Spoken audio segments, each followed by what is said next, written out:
South of the Israeli bridgehead, the west bank of the canal opened into a different kind of opportunity.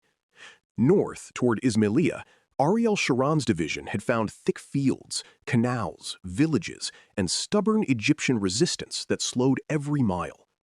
Southward, Avraham Adan's armored forces found a route with a clearer operational prize. The Egyptian Third Army, holding its bridgehead east of the Suez Canal, depended on roads, supply lines, ports, depots, and command links behind it on the western side. If Israeli armor could drive south from Deversoir and cut those connections, the Third Army might remain strong in place, yet trapped in practice. The campaign was no longer about simply crossing the canal. It was about turning geography into a tightening noose. If you would like to move beyond the podcast, you can see my available books at militaryauthor.me. And at trackpads.com, you will find magazines and galleries with hundreds of thousands of photos and videos to explore. The direction of the advance matters. Imagine the Israeli crossing site near Deversoir, behind Adan's forces, with the canal to the east and Egypt's rear areas stretching to the west and south. Ahead lay roads leading toward Suez, the city at the southern end of the canal, and toward the lifelines that fed Egyptian forces east of the water.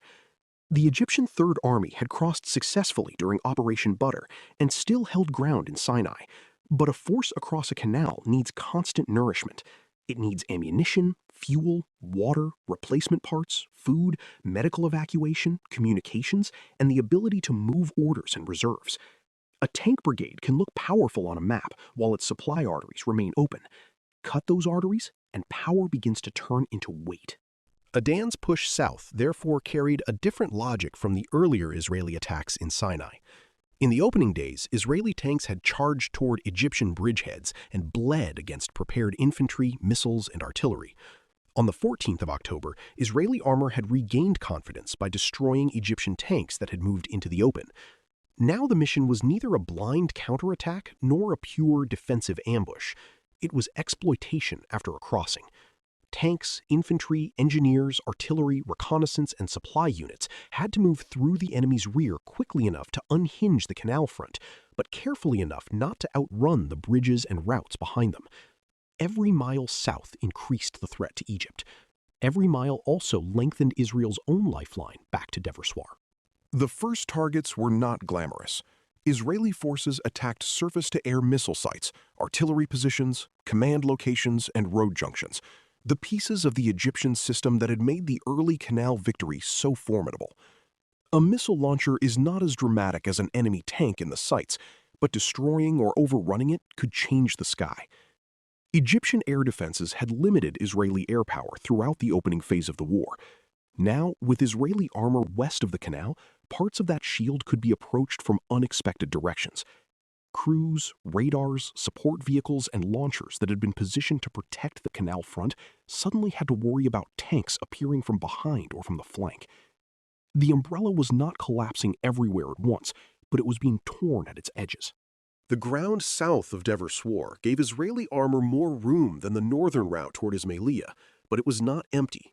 There were Egyptian units, rear area troops, air defense crews, artillerymen, convoys, and local defenders trying to understand a front that had bent around them.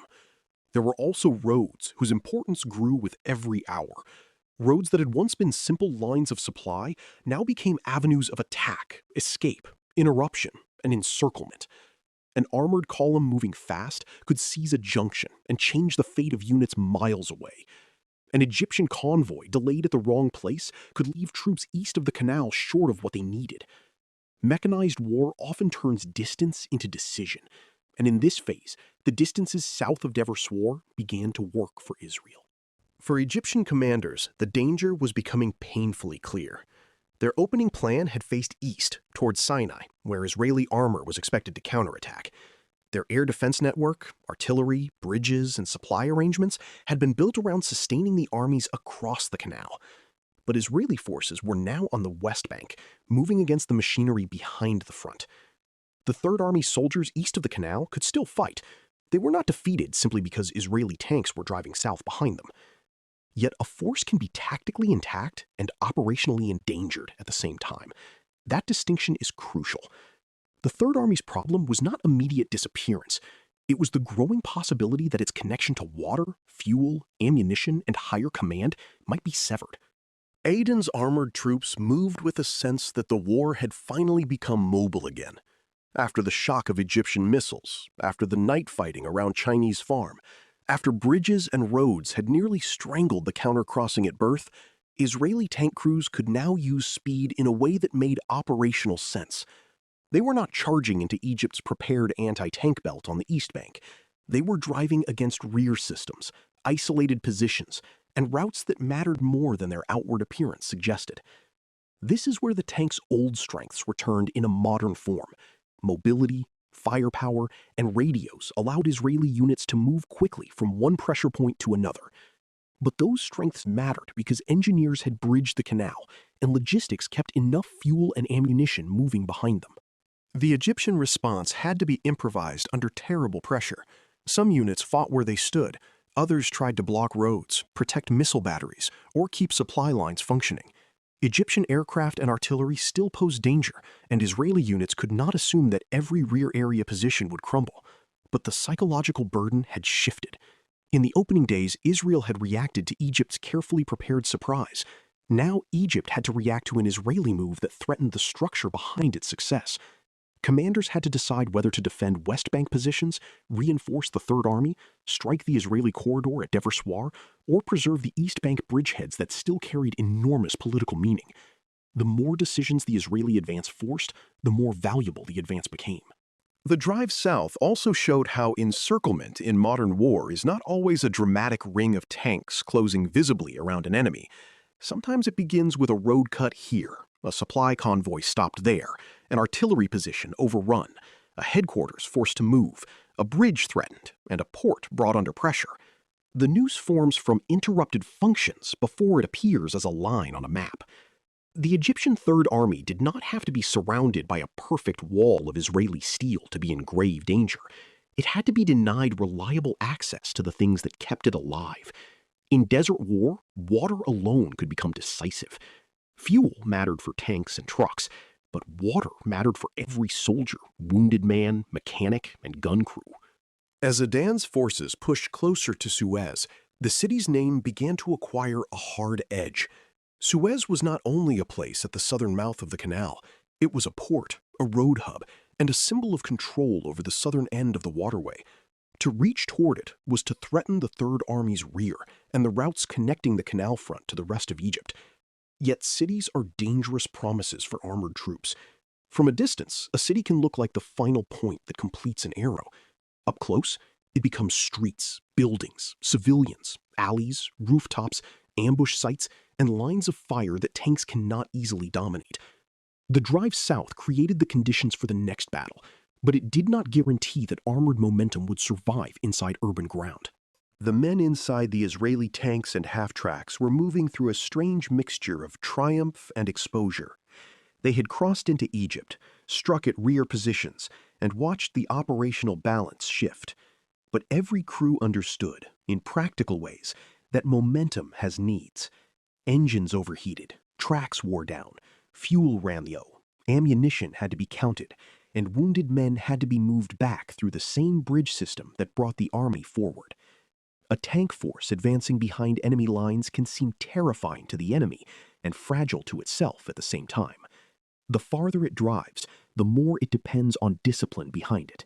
Recovery vehicles, mechanics, fuel trucks, traffic control, and engineers were as essential to the movement south as the guns in the turrets.